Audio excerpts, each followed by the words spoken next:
లండన్లో కోవెంట్రీ యూనివర్సిటీలో ఒక ల్యాబ్లో పిహెచ్డి స్టూడెంట్స్ ఆ ల్యాబ్లో వర్క్ చేయమని వెళ్ళడం మానేశారు. ఎందుకంటే అక్కడ దెయ్యాలు ఉన్నాయి అని అందరూ అనుకుంటున్నారు. ఈ విషయం ఎవరితో చెప్పినా నమ్మేవారు కాదు. ఆ ల్యాబ్కి వెళ్ళిన ఎవరైనా అక్కడ దెయ్యాల్ని చూశామని చెప్తారు. దేవుడిని దెయ్యాల్ని నమ్మని ఒక ధైర్యవంతుడైన నాస్తికుడు దెయ్యాలు లేవని నిరూపిస్తానని ఆ ల్యాబ్లోకి వెళ్ళాడు. అది చలికాలం, బయట -డిగ్రీలో చలి ఉంది. కానీ అతనికి తెలియకుండానే చెమటలు పడడం మొదలైంది. ఇక్కడ ఉండలేకపోతున్నాను అనే ఫీలింగ్ అతనిలో పెరుగుతూ వచ్చింది. దీనికి కారణం ఏమిటా అని అన్ని కోణాల్లో ఆలోచిస్తున్నాడు, ప్రయత్నిస్తున్నాడు. అతనికి ప్రతిదీ నార్మల్గానే అనిపిస్తుంది. మరోవైపు అక్కడ ఏదో ఉంది అనే ఫీలింగ్ మనసులో కలుగుతూనే ఉంది. సడన్గా ఒక ఆకారం మెరుపు వేగంతో తన రైట్ సైడ్ నుండి వెనక్కి చాలా ఫాస్ట్గా వెళ్ళినట్టు అనిపించింది. ఏమిటా అని చూస్తే అక్కడ ఏం కనిపించలేదు. లెఫ్ట్ సైడ్ కూడా సేమ్ ఫీలింగ్ కలిగింది. తన వెనకాల ఏదో ఫాలో అవుతున్నట్టు అతనికి కనిపించింది. ఫాస్ట్గా వెనక్కి తిరిగాడు.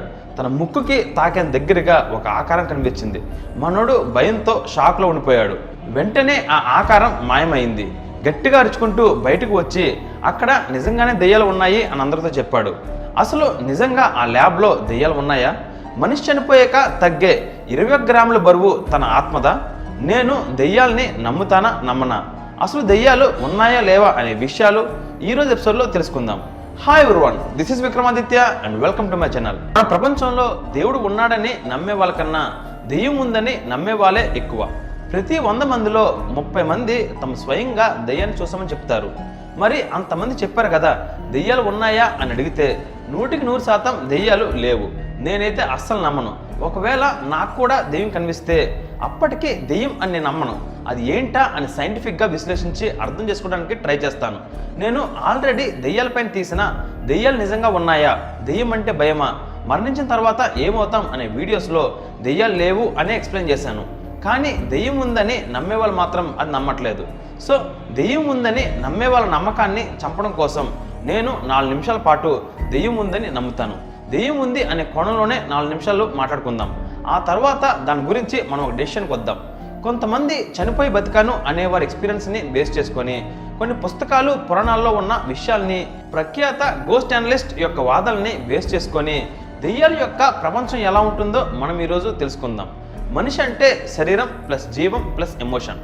దెయ్యం అంటే శరీరం లేని జీవం ప్లస్ ఎమోషన్. దేవుడు ఉన్నాడని నమ్ముతావా, దెయ్యం ఉందని నమ్ముతావా? ఏదో ఒకటి ఖచ్చితంగా సెలెక్ట్ చేసుకో అని అంటే దెయ్యం ఉందనే ఎంతో కొంత నమ్మొచ్చు. ఎందుకంటే దేవుడిని కళ్ళతో మనం ముందుగా ఎప్పుడు చూడలేదు. ఒకవేళ దేవుడు కనిపించి తర్వాత గుడిలో విగ్రహంగా మారితే దేవుడు ఉన్నాడని నమ్మొచ్చు. దేవుడిని మనం ఎప్పుడు విగ్రహ రూపంలోనే చూసాం. అదే మనిషి బతుకున్నప్పుడు తనలో జీవం ప్లస్ ఎమోషన్ని చూసాం కాబట్టి మనిషి చనిపోయాక ఏమవుతాడు అనే ప్రశ్న వచ్చినప్పుడే దెయ్యం కావచ్చు, ఆత్మ కావచ్చు, స్పిరిట్స్ కావచ్చు, ఇలాంటి పదాలు పుడతాయి. ఎంతోమంది చెప్పినట్టు చావు అనేది చాలా సుఖంగా ఉంటుంది. మనిషి చనిపోయేటప్పుడు తనకి నొప్పి ఉండదు. తనకి ఇష్టమైన మనుషుల్ని, వస్తువుల్ని విడిచి వెళ్ళిపోతున్నాను అనే బాధే ఉంటుంది. అదే ఎమోషనల్ అటాచ్మెంట్. చనిపోయిన తర్వాత తన ఆత్మ బాడీతో సన్నని దారాల లాంటి వాటితో కట్టి ఉంటుంది. వాటిని తెంచుకొని బాడీ నుండి స్పిరిట్ సెపరేట్ అవుతుంది. దానికి ఎమోషన్ కూడా ఉంటుందట. వాటికి ఎనర్జీని ఆల్టర్ చేసే శక్తి కూడా ఉంటుందని ఎంతోమంది నమ్ముతారు. లైక్ రూమ్ టెంపరేచర్ని సడన్గా డౌన్ చేసి కూల్ చేస్తాయని, ఆబ్జెక్ట్స్ని కూడా కదిలిస్తాయని చెప్తారు. నాకు అనిపిస్తుంటుంది సమ్మర్లో నా బెడ్రూమ్లో కూడా ఒక దెయ్యం ఉంటే బాగుండని. ఎందుకంటే ఏసీ వల్ల వచ్చే కరెంట్ బిల్ కట్టలేక చేస్తున్నాను ఇక్కడ. ఫ్రెండ్స్, ఒక మోస్ట్ ఇంట్రెస్టింగ్ కథ చదివితే చాలు అది ఒక మనిషి జీవితాన్నే మార్చేస్తుందంటే మీరు నమ్ముతారా? కేవలం ఆ కథ మీ పిల్లలకి చదివి వినిపిస్తే చాలు వాళ్ళ జీవితానికి కావాల్సిన విలువలు నేర్చుకుంటారు అంటే మీరు నమ్ముతారా? మీరు జీవితంలో అనుభవిస్తున్నా లేక రాబోతున్నా ఎలాంటి సమస్యకైనా పరిష్కారం ఒక కథ చదివితే చాలు మీకు దొరుకుతుంది అంటే మీరు నమ్ముతారా? Yes, it's possible only with the greatest epic ever told in the history of mankind. It's the Mahabharata. ఈ కథ ఒక సూపర్ హిట్ మూవీ కన్నా 100 రెట్లు గొప్పగా ఉంటుంది. It's a challenge. విక్రమాదిత్య మాటలో రాసిన మహాభారతం పూర్తి కథ 2 భాగాలలో పుస్తకం ఇంకా ఈబుక్ రూపంలో అమెజాన్ ఇంకా 43 ఆన్లైన్ స్టోర్స్లో దొరుకుతుంది. ఈ పుస్తకం ప్రపంచవ్యాప్తంగా 54 భాషల్లో దొరుకుతుంది. లింక్స్ ఈ వీడియో కింద డిస్క్రిప్షన్లో ఇచ్చాను. వెంటనే ఆర్డర్ చేయండి. ఎందుకంటే ఇది కేవలం ఒక పుస్తకం మాత్రమే కాదు, ఇది నీ జీవితానికి కావాల్సిన గ్రంథాలయం. సరే, ఇక్కడ ఎంతో మంది ప్రశ్న ఏంటంటే దెయ్యాలకి ఎనర్జీని ఆల్టర్ చేసే శక్తి ఉన్నప్పుడు, ఎమోషన్స్ ఉన్నప్పుడు, మెమరీ ఉన్నప్పుడు ఎవరైతే మర్డర్ చేయబడతారో వాళ్ళని, మర్డర్ చేసిన వాళ్ళని ఎందుకని గుర్తుపట్టి రెవెన్యూ తీర్చుకోవు అని. దానికి సమాధానం స్పిరిట్స్కి వాళ్ళు చనిపోయేటప్పుడు ఉన్న లాస్ట్ ఎమోషన్ చనిపోయి కూడా క్యారీ అవుతుంది. ఫర్ ఎగ్జాంపుల్, ఏ అనే వ్యక్తిని బి అనే వ్యక్తి కత్తితో పొడిచి చంపేశాడు. ఏకి బి పైన ఉన్న చివరి ఎమోషన్ చావు భయం. ఆ ఎమోషన్ స్టిల్ క్యారీ అవడం వల్ల ఏ ఒక్క స్పిరిట్ బి దగ్గరికి వెళ్ళదు. ఈ స్పిరిట్స్ అనేవి ఈ ఎర్త్ మీద ఉండకుండా వేరే డైమెన్షన్లోకి వెళ్ళలేక మధ్యలో స్ట్రక్ అయిపోయినవని చెప్తుంటారు. వేరే డైమెన్షన్కి వెళ్ళమంటే ఫర్ ఎగ్జాంపుల్, మనం ఉన్నది ఫిజికల్ డైమెన్షన్. మనతో కలిసి మన పైన 7 డైమెన్షన్స్ ఉంటాయి. ఫిజికల్ డైమెన్షన్కి పైన ఎగ్జాక్ట్గా లూసిడ్ డైమెన్షన్ ఉంటుంది. మనం నిద్రపోతున్నప్పుడు మనకు వచ్చే కళలన్నీ లూసిడ్ డైమెన్షన్స్లో జరిగినవే అని అంటుంటారు. ఈ స్పిరిట్స్ కూడా అందరికీ కనిపించవు. ఎవరికైతే క్లియర్ విజన్ ఉంటుందో వాళ్ళకే కనిపిస్తుంది. సాధారణంగా పిల్లల్లో క్లియర్ విజన్ ఎక్కువగా ఉంటుందట. అందుకే పిల్లలకి దెయ్యాలు కనిపిస్తాయి అని చెప్తారు. దెయ్యాలకి వాళ్ళని చంపిన వాళ్ళంటే భయం, అందుకనే వాళ్ళకి కనిపించవు. మరి పోలీసులకు కానీ జడ్జికి కానీ కనిపించి వాళ్ళని చంపిన వాళ్ళకి శిక్ష పడేలా చేయొచ్చు కదా అని అడిగితే, ఇప్పుడు మన ఇంట్లో ఒక చిన్న బాబు పుట్టాడు, పుట్టగానే వాడికి నచ్చినట్టు కత్తి పట్టుకొని అందరిని చంపుకుంటూ పోతాడా? లేదు. ఎందుకంటే వాడిని మన ఫ్యామిలీ మెంబర్స్, మన సొసైటీ కంట్రోల్ చేస్తుంది. అలానే సో కాల్డ్ స్పిరిచువల్లో కూడా ఆ డైమెన్షన్స్కి తగినట్టు కొన్ని నియమాలు, రిస్ట్రిక్షన్స్, లాస్ ఉంటాయి. అందుకనే they won't disturb our physical dimension. చాలామంది ఏమంటుంటారంటే న్యాచురల్ డెత్ ద్వారా చనిపోయిన వాళ్ళు స్పిరిట్స్ కారు అని. కానీ ఎవరైతే సూసైడ్ వల్ల, మర్డర్ వల్ల, యాక్సిడెంట్ వల్ల సడన్గా చనిపోతారో వాళ్ళు స్పిరిట్స్ అవుతారు అని. దానికి కారణం ఈ లోకంతో వాళ్ళకున్న అటాచ్మెంట్ అండ్ అన్ఎక్స్పెక్టెడ్ డెత్. అలా అటాచ్మెంట్ లేకపోతే మోక్షం వస్తుందని సన్యాసులు నమ్ముతారు. అందుకనే తపస్సు, దీక్ష అని సొంత వాళ్ళని వదిలి వెళ్ళిపోతారు. దెయ్యాలకి భయం ఉంటుంది. శరీరం లేకుండా ఎనర్జీ ప్లస్ ఎమోషన్ ఉన్న స్పిరిట్స్కి ఎనర్జీ ప్లస్ ఎమోషన్ ప్లస్ శరీరం కూడా ఉన్న మనుషులను చూసి భయపడుతుందా లేదా ధైర్యంగా ముందుకు వస్తుందా?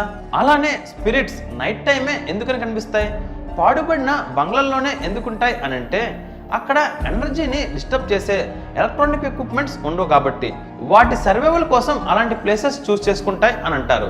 ఇలా చెప్పుకుంటూ పోతే దెయ్యం పైన మనకున్న ప్రతి సందేహానికి దెయ్యం ఉందని నమ్మేవాళ్ళు లేక భయాన్ని జనాల్లో పెంచాలి అని అనుకునేవారు ఏదో ఒక సమాధానాన్ని చెప్తూనే ఉంటారు. నా వరకు దిస్ ఈజ్ ఆల్ బుల్షిట్. ఇదంతా ఎందుకు చెప్పానంటే మీరు నమ్మినట్టు నిజంగానే దెయ్యాలు అనేవి ఉన్నా మనల్ని అవి ఏమీ చేయలేవు, మనకి కనిపించవు, మనం కూడా వాటిని చూడలేం.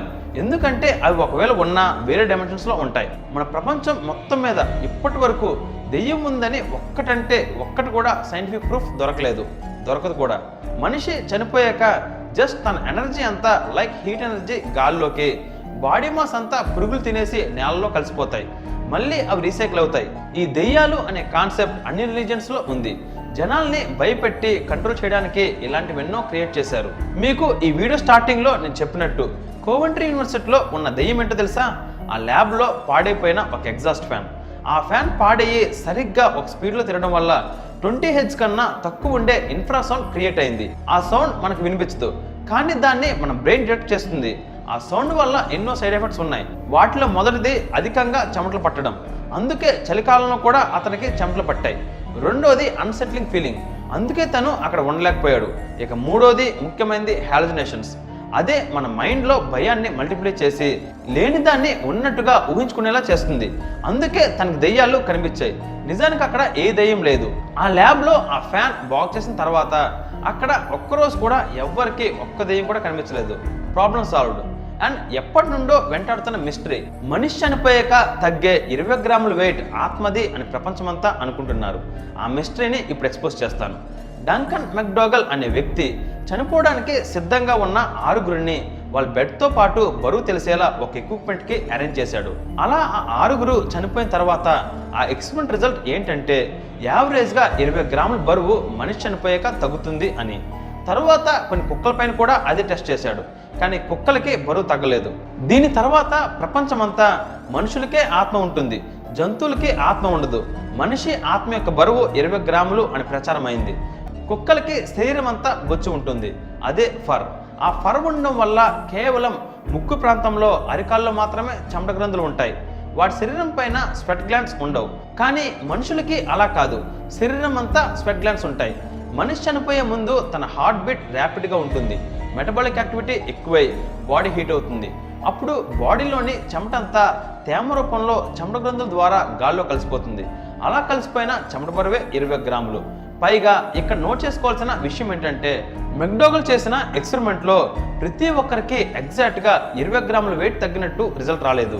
ఈ 21 నెంబర్ అనేది యావరేజ్గా తీసుకున్నది. అలానే రాత్రిపూట మన గుండెలపైన పడి గొంతు పిసికేసే దెయ్యాలే స్లీప్ పెరాలసిస్ అనే ఒక డిజార్డర్. ఈ విషయం గురించి డీటెయిల్గా దెయ్యాలు నిజంగా ఉన్నాయా అనే ఎపిసోడ్లో చెప్పాను. ఆ ఎపిసోడ్ మీరు మిస్ అయి ఉంటే దాన్ని చూడొచ్చు. చివరిగా ఒక్క విషయం, ghosts are telepathic and it is projected into the world from our mind. మన బ్రెయిన్ నుండి దెయ్యం అనే ఆకారాన్ని ప్రపంచంలోనికి మనమే ప్రొజెక్ట్ చేసి ఆ ఆకారాన్ని మన కళ్ళతో చూసి మనం భయపడుతుంటాం. దెయ్యం అనేదే లేదు. ఒకవేళ నిజంగా ఉన్నా అవి మనల్ని ఏమీ చేయలేవు. ఒకవేళ మీరు నిజంగా దెయ్యాన్ని చూడాలి అని అనుకుంటే ఒక్కసారి అద్దంలో చూసుకోండి, మీకే కనిపిస్తుంది. మనిషి కంటే పెద్ద దెయ్యం మన భూమిపైనే లేదు. ఫ్రెండ్స్, నెక్స్ట్ ఎపిసోడ్లో కంటెంట్ వేరే లెవెల్లో ఉంటుంది. Don't miss it. నేను రాసిన మహాభారత పుస్తకాన్ని ఇప్పుడే ఆర్డర్ చేయండి. లింక్స్ ఈ వీడియో కింద ఉన్న డిస్క్రిప్షన్లో ఇచ్చాను. అలాగే ఇప్పటి వరకు నా ఛానల్ని మీరు సబ్స్క్రైబ్ చేసుకుని ఉండకపోతే వెంటనే సబ్స్క్రైబ్ చేసుకోండి. Till then take care.